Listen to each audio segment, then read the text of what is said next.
Thanks for joining us today, and let us push off into this video. And we're going to be talking about technical analysis in stock option trading. It's a very deep topic, and we're going to have four parts in this series. The first part is going to be discussing support and resistance, the second, Bollinger bands, third, relative strength index, and the fourth, moving averages. These four topics in technical analysis will give us a very clear understanding of how to use charts.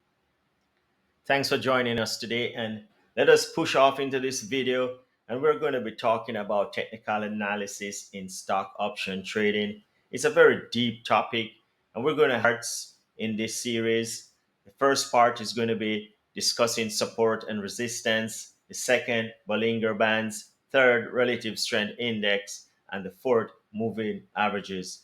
These four topics in technical analysis will give us a very clear understanding of how to use charts and how to interpret price action. This will give us a story, and we want a story so that we can better understand the movement of the price. And so, this will also give us an indication of where the prices will be in the future. So, let's start here and get on with it. And as we go on, it will become clearer. And with you practicing and learning as you go along, you will get better. Here we have a very simple chart, and we're going to make the process easy to understand so you can walk away from this presentation with something to go trade with. Now, very important for any trader is what is called a resistant area and a support area. Every trader uses this kind of tool, and it's basic and fundamental. So in the green area is what we call the support area, and the support area is really where a lot of buying takes place. And if you notice, the candlesticks have touched on the green area one, two, three, four, five times, and it bounced off. So that is an indication that the stock price is very bullish at that point, and so it retraces and bounces to the red area. Now, in the green area, what is going on there is a lot of buyers are coming in and buying very aggressively because they may think that the stock have been oversold or whatever reason, and they're getting in at a good price. On the resistance side, which is a red line, it's called a red zone. The green is also called a green zone, but in the red zone, what is happening? Sellers are selling aggressively and pushing the price back down. Sellers are taking profits, and so the buyers are backing off, and the price retracts or retreats closer to the green support area again. And so, what we have to take away from this is the very pictorial indication that whenever the price is closer to the green area, it's a buying opportunity. And when it's closer to the red area, which is the resistance, it's a selling opportunity. Let's jump into this real scenario with FedEx ticker trading at around $250 on the 7th of June 2024.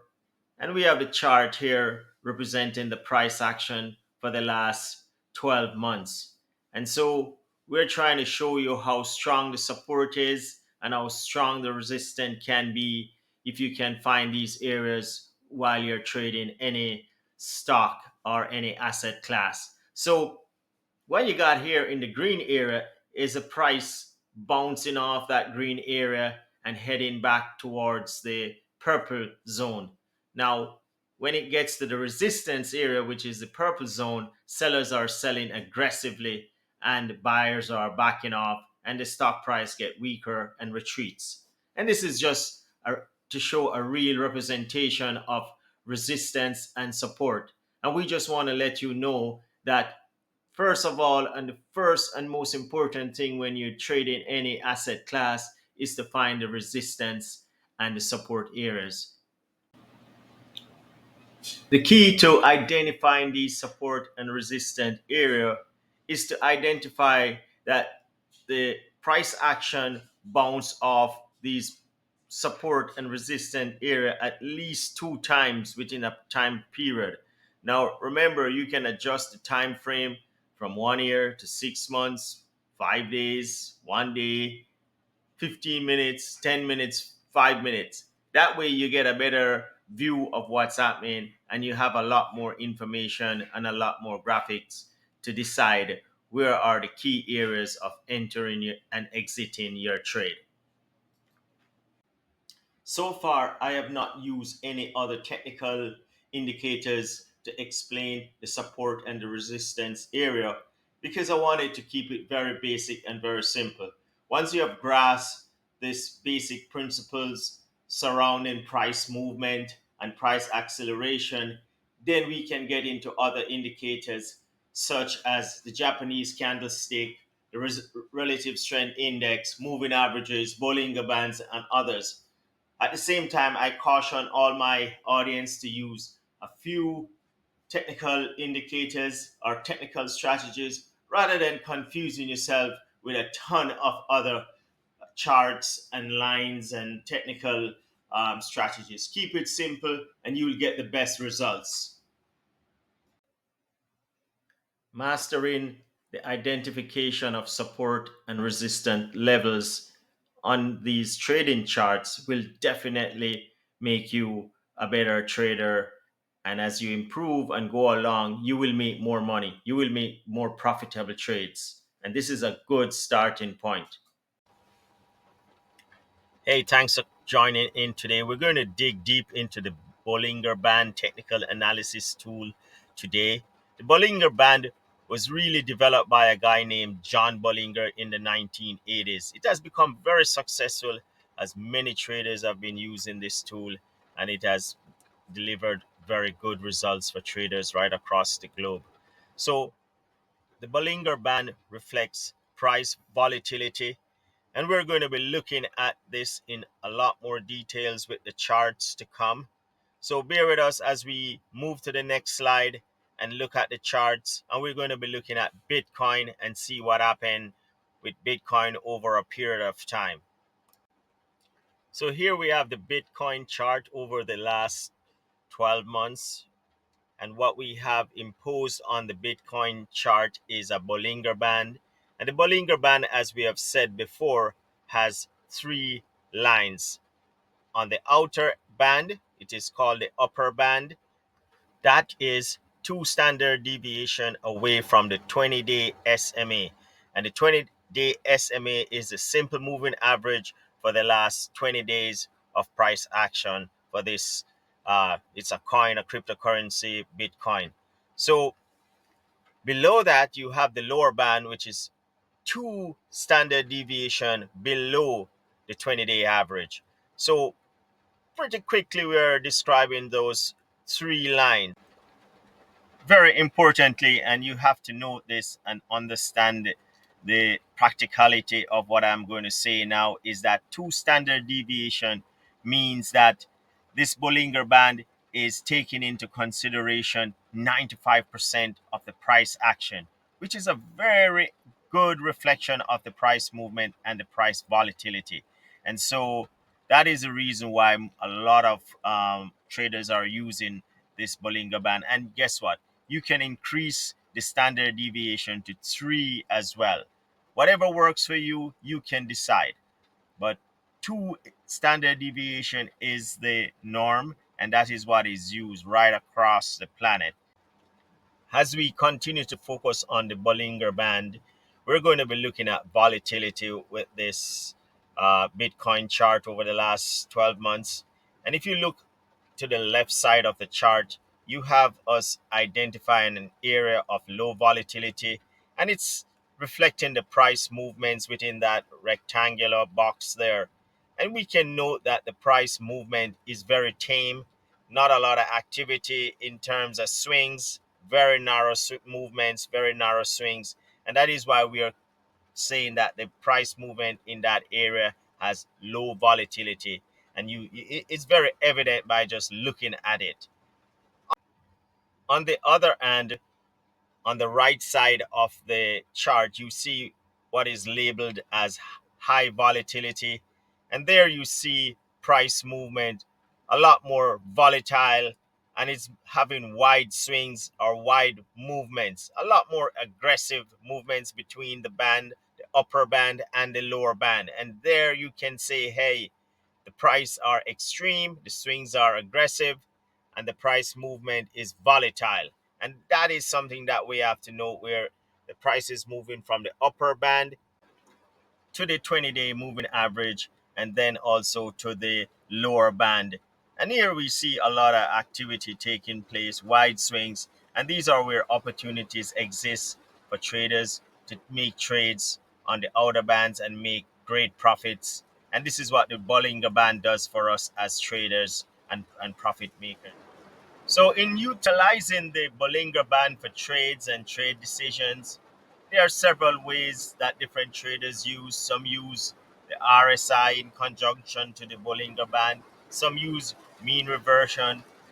For me, I basically stick with the trend analysis and trading the trend in my Bollinger Band trades. And it's a pretty simple saying that the trend is your friend. And I stick with this, it works for me. Whatever works for you as you do your research and you learn a lot more about the Bollinger Band and using other uh, indicators to make better decision. But for me, I use the trend analysis. And in this chart, I've drawn a line, a trend line, which is as you see, a upward trend line, and I've identified the areas where I would buy Bitcoin. And if you see in those areas where the Bollinger Band is touching on the outer bands of the Bollinger Band, and those are signs and signals that the stock is ready to be bought in an upward trend. And so you can also use the candlestick. Once you see those bullish candlestick touching the the outer bands, it's a time to buy in an uptrend. That way, it's very difficult to make any mistakes once you're using the trend analysis and the trend technique to make your buying decision. And as I've shown you here, the Bitcoin over the last 12 months, you've seen I've come up with one, two, three, four different times that you could buy Bitcoin and make good money. And I also show you where you could sell. So make sure when you're buying, you identify those buying areas along the outer bands.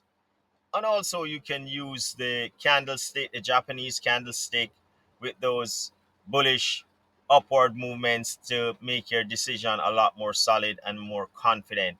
And then you take your profits when the price moves to the outer bands again, and you look for it coming back to the lower bands and you go in again. So you once you're studying your charts and looking at it properly and have an in-depth analysis, you can make very good decision using the upward trend analysis. So, in quick summary, buying on the outer bands mean buying at the lower bands. And you see the trend line going up and the green buy signals right on the outer bands, which is definitely the lower bands that I'm referring to. And then when you're taking profits, you take profits on the upper bands. And you see those take profit signals as well. So make sure we do understand this. It's pretty simple, pretty straightforward. Keep with the trend. The trend is your friend. Conversely, and very quickly, I will go through a stock ticker, Illumina, which is now in a downward trend for the last 6 to 7 months. And as you have seen, I've drawn the trend line with a downward path, and the stock keeps going down. Now, at the top of the Bollinger Bands, which is the outer or the upper bands, you can see I put the sell signs or the sell signals, which showing that you can either do a short sale if you're a short sale guy. Also, at the sell pointers and indicators there, you can sell what is called vertical calls, and at the same time you can also sell puts and take your profits at the lower bands where those prices are touching the outer bands, taking your profits and moving on to your next trade. All right, so let's wrap this up quickly, and we're going to be moving on to RSI and the moving averages later on. But I hope you enjoyed this video and you have learned something.